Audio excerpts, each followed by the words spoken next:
give you a bit of insight, Chris is the co-founder and CEO. Akkroo, the business, is essentially a B2B event lead capture and management solution that enables businesses to connect the physical events with their marketing tech. Now, this business was founded in 2003, and actually last year they had raised their Series A round at just over 2.5 million. So I hung out with Chris in California, and I didn't know at the time that the due diligence for this acquisition was happening in the background, but I was really curious about the journey that he's gone as an individual, particularly as a British founder, but also how he's had to think about the sales culture at that early stage. What type of tools has he used?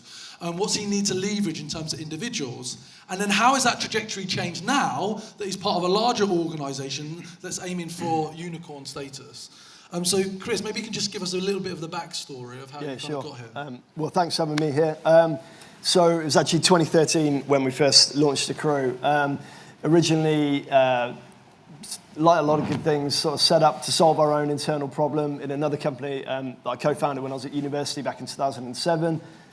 We, as part of that business, we went out on campus and we did 100 university career fairs in 2010-11 to promote our business, and we signed up 40,000 students on paper forms with clipboards, and a small team, 3 or 4 of us, trying to transcribe the terrible handwriting from 40,000 students. It was a bit of a disaster.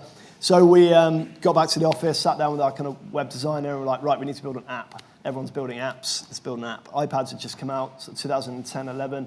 Went back out on campus the following year, and it really transformed our ability to capture data from students, get that data back into the database, and solve our own problem. And then we started to get quite a lot of interest from employers doing the same events at universities, wanted to use the app. So we, IBM, of all people, were the first company to say, we'd like to use this app. So we sort of said, okay, you can use the app. Kind of turned it into some sort of product they could use. And then in 2013, we basically decided that we were going to spin this software out into a standalone company and try and figure out where we could take it. So we spent the first two years, we weren't really a SaaS company then. We were pretty naively sort of stepped out into the, cast a really wide net. We were really broad mobile data capture. Wherever anybody was trying to capture data manually, we were like, yep, you could use this software, which was great, and we learned a lot, but in that time, we really wanted to decide we need to focus. If we were going to actually do something here, we needed to really focus on solving one problem, and we picked this B2B problem to try and solve, and that was really the turning point for us to go forward. Did you have a commercial background before you founded the business? No. So how, in the early stages of the company, have you thought about the sales structure, the culture, and the frameworks that you've used to develop the business? Yeah, so I think in the early days, those first couple of years, we really immersed ourselves in the world of SaaS, like we were outsiders. We were learning what SaaS was, and I think one of the amazing things about the industry is events like this, and SaaS Stock and SaaSta, and the willingness of people to share. So Andy and I, my co-founder, really became kind of students of SaaS, and I think from the early days, certainly as we made that decision to focus in on B2B, SaaS, annual contracts, we invested really early on in SDRs in like 2015. I don't think there were many companies in London thinking about SDRs then. We had our first SDRs, over-invested in customer success, brought on CSMs early in the process, and the tools. And we did, more recently, we've done training with Winning by Design. We were using SalesLoft before it was the SalesLoft everyone knows today, when it was a slightly, I hope I can say this, slightly dubious scraping tool in its first version. I remember when I was at LinkedIn, we tried to shut them down. Yeah. So they come on. Yeah, exactly. So we were using, we were using tools like that. We then brought on things like Refract. We were using Outreach for a time. So we kind of tried to take the best of everything we could see what the US was doing, really, and put that into the business from early days. At the point that you were raising your fundraising last year,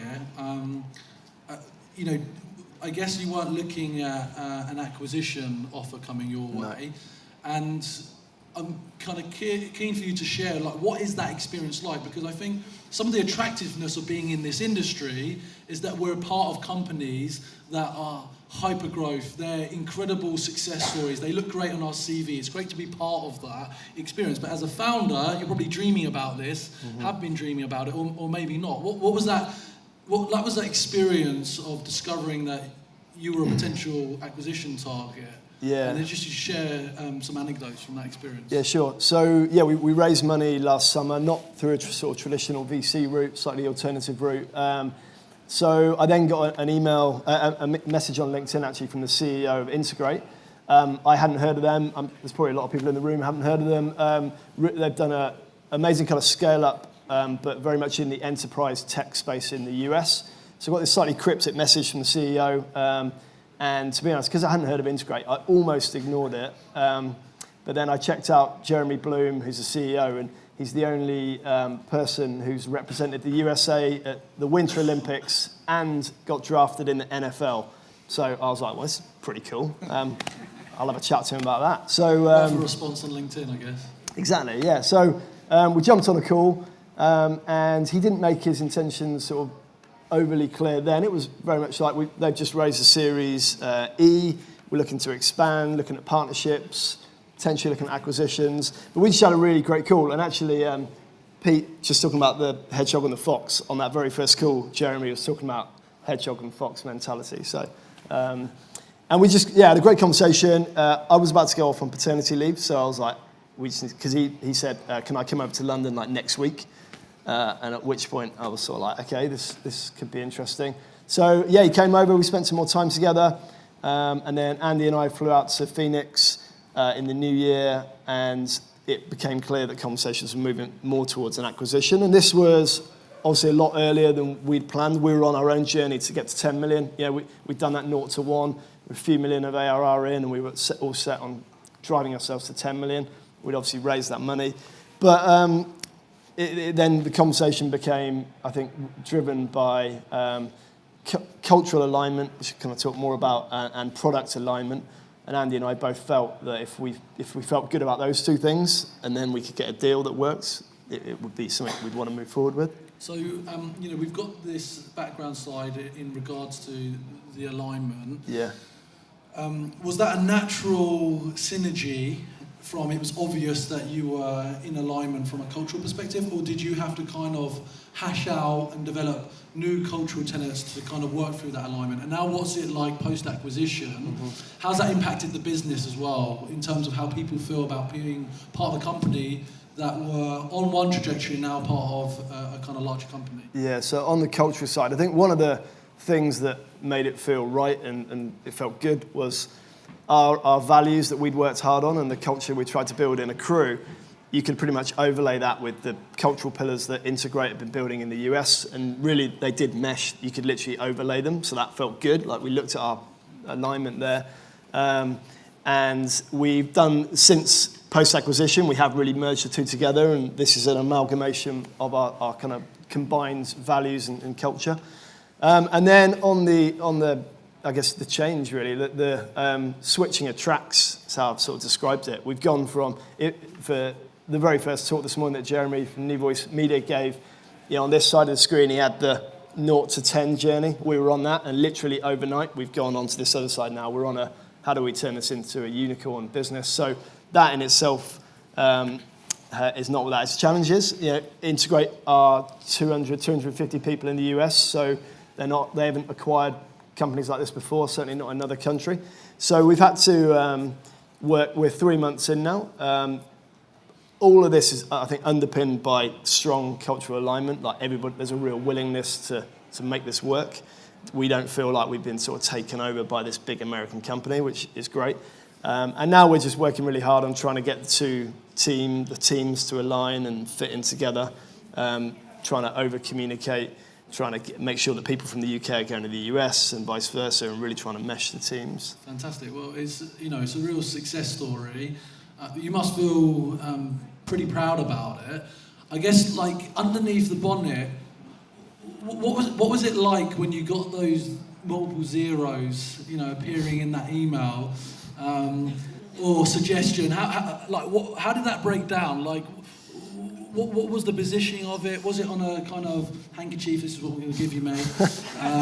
Or was it like, a whole bunch of conversations across the wire with lawyers? And how do you feel now? How do you feel? Yeah, It feels great. I think Andy and I feel like we've been given 2 bites of the cherry here, because we've had an opportunity to. We're not viewing this. This isn't our exit. We've had this opportunity to go through this experience, but now we've got a bigger opportunity to IPO something or go onto a major acquisition. So we're excited and all in on this next part of the journey. It's a different journey, but we're excited about that. In terms of like the mechanics of the deal, I guess we did quite a lot of early due diligence.